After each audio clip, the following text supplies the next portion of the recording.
I just want the congregation to know a little bit about what the session has been thinking. What in the world is the session thinking?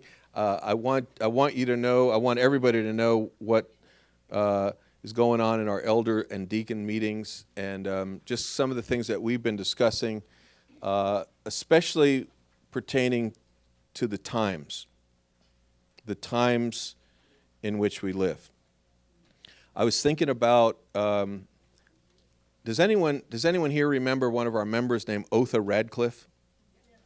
All right, it's a handful of people.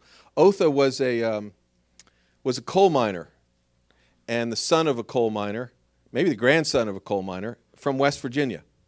And one time he brought me a bag of deer jerky, like a garbage bag. I mean, I handed it out in the college and career group. Everybody ate it. He said, "TJ, next time I'm going to bring you some bear jerky."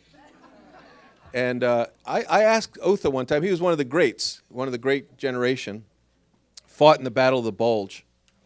And I asked Otha about the young people. I said, you think young people today have more temptations than they had in your day? And you might be surprised that he said no.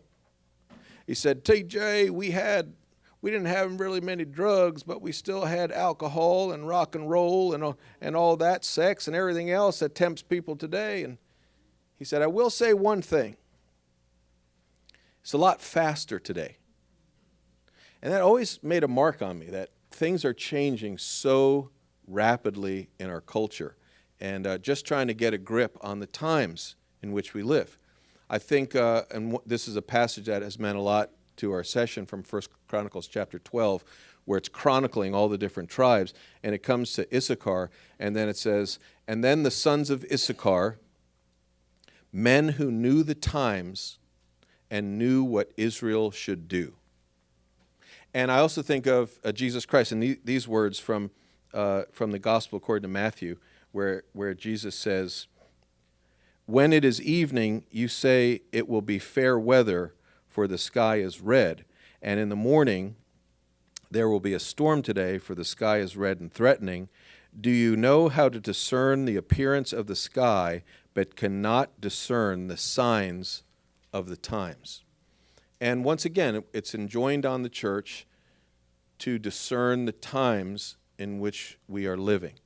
I think also of that great adage, I think coined by the great neo-Orthodox theologian Karl Barth, who said the theologian of today has to have the Bible in one hand and the newspaper in the other hand. And he said that about 60 years ago, but now we want to say, Karl Barth, nobody even has the newspaper anymore, right? The newspaper is passé. We're getting our news online and everything else. But his point remains, we really have to understand the signs of the times and how Israel should respond to those times. In our own day, as Otha Radcliffe would have observed, things have changed very rapidly. The definition of marriage has been changed by the Supreme Court of the United States. And what used to be the law supporting nature, that is, nature guaranteed that a woman would be present at the birth of a child. You get it? And the law supported nature by saying marriage means that a man will also be present at the birth of a child. You get it? That was the definition of marriage. That is no longer the definition of marriage. Today, marriage is defined as, a spouse is defined as the person that you love the most, and whatever that means. That has changed. The divorce rate continues exponentially to rise. The family continues to break down. I could go on and on and on until every one of us is just weeping in this congregation today, but I don't think I have to. I think everybody realizes the rapidity of change and how the church finds itself in an extremely rapidly changing social situation. I haven't even mentioned the exponential rise of the nones, N-O-N-E-S, people who check off on the census What religious affiliation? None. What to do? And that's what the session has been talking about. And I would hope as a church member that makes you happy. I'm glad that the session is thinking about this, is talking about this, is discussing this, is praying about it. How are we going to respond? We're asking the question, where is the church? Where is this church? Where's the American church? Where's the evangelical church? Where's the church that's fixed on grace? Where are we going to be in 25 years in this culture, in 50 years? Is the church going to be so marginalized that we literally lose our voice in the culture in the coming decades? When we think about these times, certain scriptures might come to mind. And as you think about the way things are today, whether it's the use of devices or technology or the breakdown of the family or whatever, certain passages of Scripture might come readily to mind. For instance, that rejoinder in the book of Kings or the book of Judges. Every man did that which was right in his own eyes. Maybe that's a passage that you think applies especially to our particular situation. Everyone is doing what is right in his or her own eyes. A passage that has meant a lot to me, and if you've attended St. Andrews and heard a lot of my teaching, you've heard it before, and that is the little episode with Martha and Mary at the end of Luke 10. Why does that come back to me again and again? Because I think we are the Martha generation. We're the people who think we can get out there and get it done, and we think that what God really wants from us is our efforts, and that's what Martha thought. And we think it's a waste of time to sit at Jesus' feet to pray and commune with him, and yes, that's exactly what we need. So other passages might come to your mind. Another passage that's come to my mind is this particular passage that I just distributed. It's on the green piece of paper, and I've thought a lot about it. I actually preached on it at Lucas Tanner's ordination a while back, and I want to read it today. I'm going to read Matthew 15, the very last verse of Matthew 15. I included it there, down to the beginning part of chapter 16. This is sometimes called the parable of the unrighteous steward. I'm calling him the prodigal manager, or time to make some moves, or what today's church can learn from the smooth operator. Listen, this is God's word. But we had to celebrate and rejoice, for this brother of yours was dead and has begun to live, was lost and has been found. Now he was also saying to the disciples, there was a rich man who had a manager, and this manager was reported to him as squandering his possessions. And he called him and said to him, what is this I hear about you? Give an accounting of your management, for you can no longer be manager. The manager said to himself, what shall I do, since my master is taking the management away from me? I am not strong enough to dig. I am ashamed to beg. I know what I shall do, so that when I am removed from the management, people will welcome me into their homes. And he summoned each of his master's debtors and began saying to the first, how much do you owe my master? And he said, 100 measures of oil. And he said to him, take your bill, sit down quickly, and write 50. Then he said to another, how much do you owe? And he said, 100 measures of wheat. And he said, take your bill and write 80. And his master praised the unrighteous manager because he had acted shrewdly. For the sons of this age are more shrewd in relation to their own kind than the sons of light. And I say to you, make friends for yourselves by means of the wealth of unrighteousness, so that when it fails, they will receive you into the eternal dwellings. He who is faithful in a very little thing is faithful also in much, and he who is unrighteous in a very little thing is unrighteous also in much. Therefore, if you have not been faithful in the use of unrighteous wealth, who will entrust the true riches to you? And if you have not been faithful in the use of that which is another's, who will give you that which is your own? No servant can serve two masters, for either he will hate the one and love the other, or else he will be devoted to one and despise the other. You cannot serve God and wealth. I have a book. It's called Stories with Intent by Klein Snodgrass. He's a professor of Northwestern Seminary outside of Chicago. And it's 850 pages on the parables of Jesus. When he comes to this parable, he documents 18 separate and different interpretations for this passage. Why would Jesus commend an unrighteous man and tell us to follow that example? And perhaps you've read this before and wondered, what in the world is this parable even doing in the Bible? Why would this unrighteous steward who goes behind the scenes and cheats and doctors the books, cooks the books, as we would say, why would he possibly get commended by Jesus? If John Stevenson were here, I don't see him, but he would tell us that we should interpret the parable in its context. In fact, if you take the hermeneutics class with John Stevenson, he'll tell you the number one most important principle of biblical interpretation is context. Context is king. Number one most important biblical principle for Bible interpretation. Context is king. And what is the context of this passage? Well, the reason I included the last verse of the previous chapter is because the one runs right into the other. It is the parable of the lost sons. In fact, if you go back into chapter 15, you'll find three parables in rapid-fire succession. The parable of the lost sheep, parable of the lost coin, and the parable of the lost sons.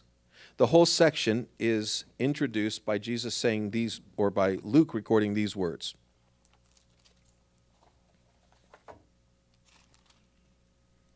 Now all the tax gatherers and sinners were coming near him to listen to him, and both the Pharisees and the scribes began to grumble, saying, "This man receives sinners and eats with them." And it's that complaint that occasioned these three parables.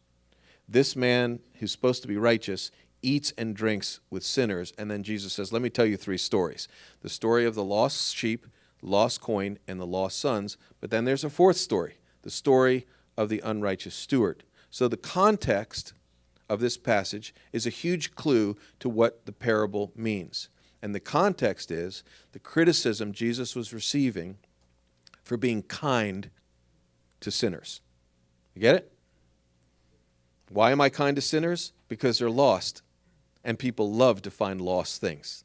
Lost sheep, lost coins, lost sons. And then a parable of the unrighteous steward. So the context tells us something. He's defending his mode of operation, which is he spends a lot of time with the notorious them, the bad people. Number two, how do we interpret the passage? Context. And secondly is the understanding of the form of teaching called a parable. Parable is a compound word in Greek, parabole, para meaning alongside, bole meaning to throw alongside. You see something and you throw something alongside it that is a reflection on the first thing. And the interpretation of parables depends on understanding what is the parallel that Jesus is making in the story. And the parallel that we have to pay attention to in this passage is an impending termination. You get it? He's fired, but he's given time to get the books in order. He's not told, security is on their way, clean out your desk, get out. He's told, you messed up, you can't be a manager any longer, get things in order. And he takes the time, the impending time before his termination to make some moves. Get it? Now, let me throw it out to you. What is the impending termination in the audience that Jesus has in mind? Again, he's speaking to his critics, the Pharisees, the religious establishment, and an impending termination for them. Anyone? Matthew? The termination of the Pharisees' self-made religious system. All right. Go ahead. Nathan, did you want to add to that? Just about to lose their authority, degree of religious authority. Okay. They're going to be destroyed. Temple's going to be destroyed, not too much further. Yeah, the temple is going to be destroyed. Matthew said the whole religious establishment. Nate agreed with that. And Mike added the temple, the headquarters, which the temple could never, ever be destroyed. I mean, there was about as much possibility of the temple being destroyed as the World Trade Center falling to the ground. I mean, that's how shocking. It was exponentially more shocking for them to know that the temple was going to fall down. And Jesus is saying, you have your termination notice. 40 years from now, your headquarters is going to be demolished. Not one stone will be found on another stone in the temple. The whole establishment, as Matthew called it, the whole religious establishment of Jerusalem is done. You have 40 years to get your books in order. Now, what do you think might be a parallel termination facing us in the evangelical church and us at St. Andrews?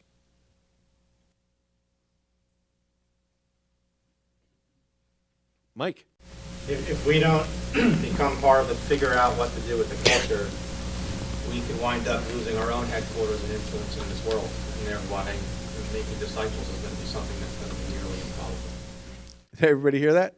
Mike said, if we don't make some moves, if we don't respond properly to the times, we may find ourselves in the very same situation. Our own headquarters might be taken away. Not so much the church, because there are churches all over the place.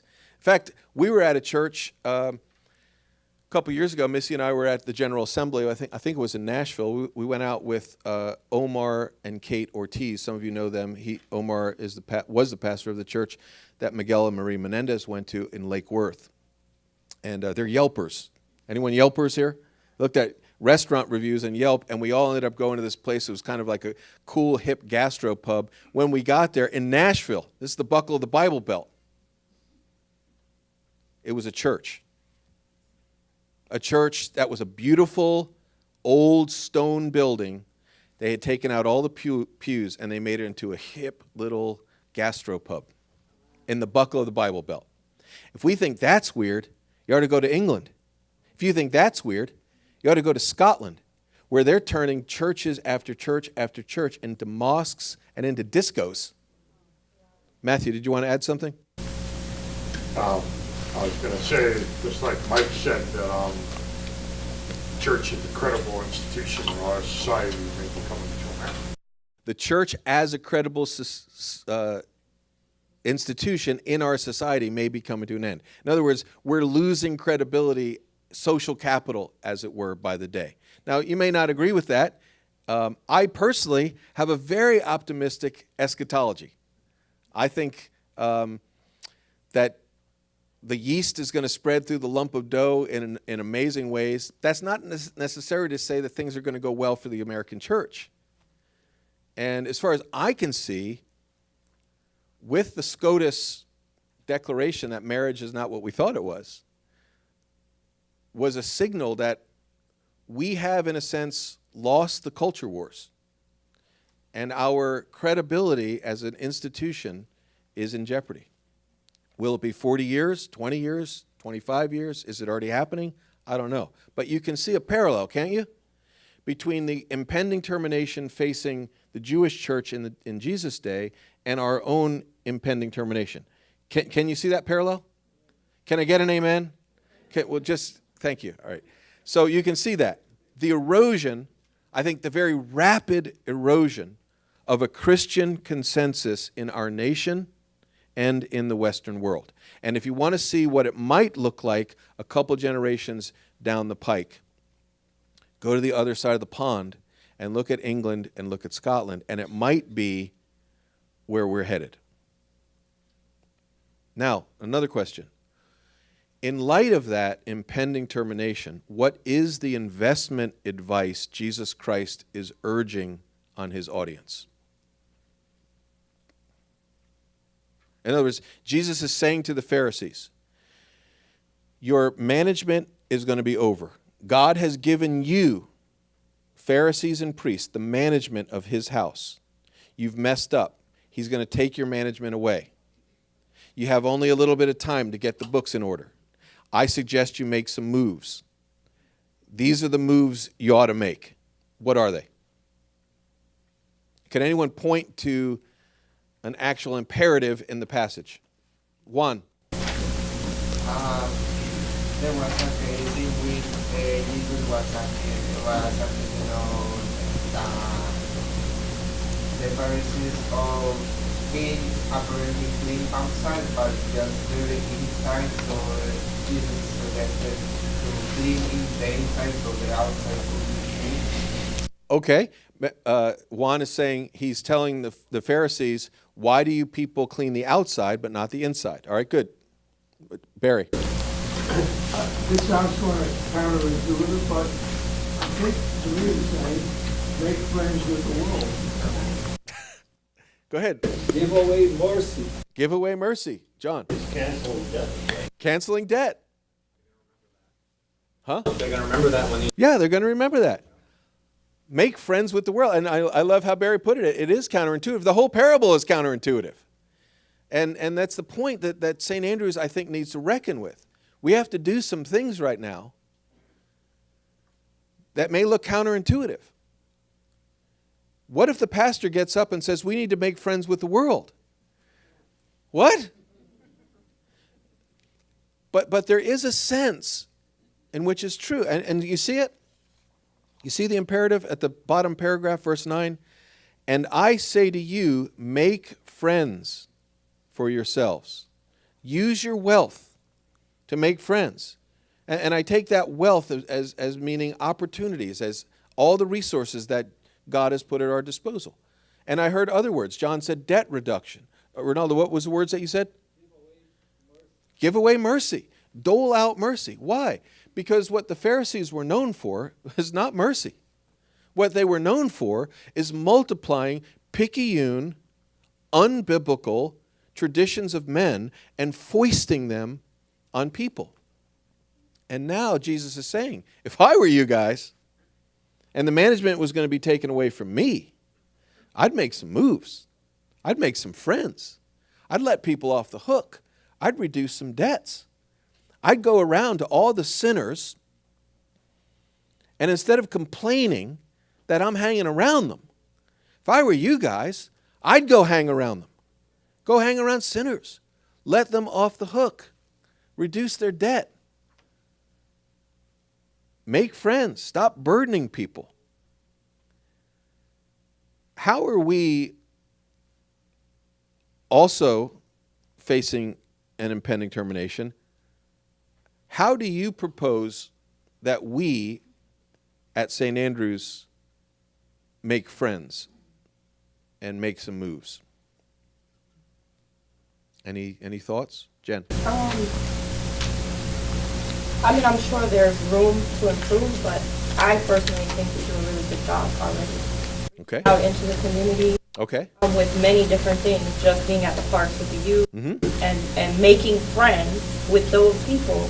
And whatever comes of it, it comes, but we're making friends with them. VBS, Mm-hmm. a lot of people, just by talking to them, just by going up and thanking them for bringing their child, and they were impressed. Yeah. Not to pat ourselves, but to God be the glory.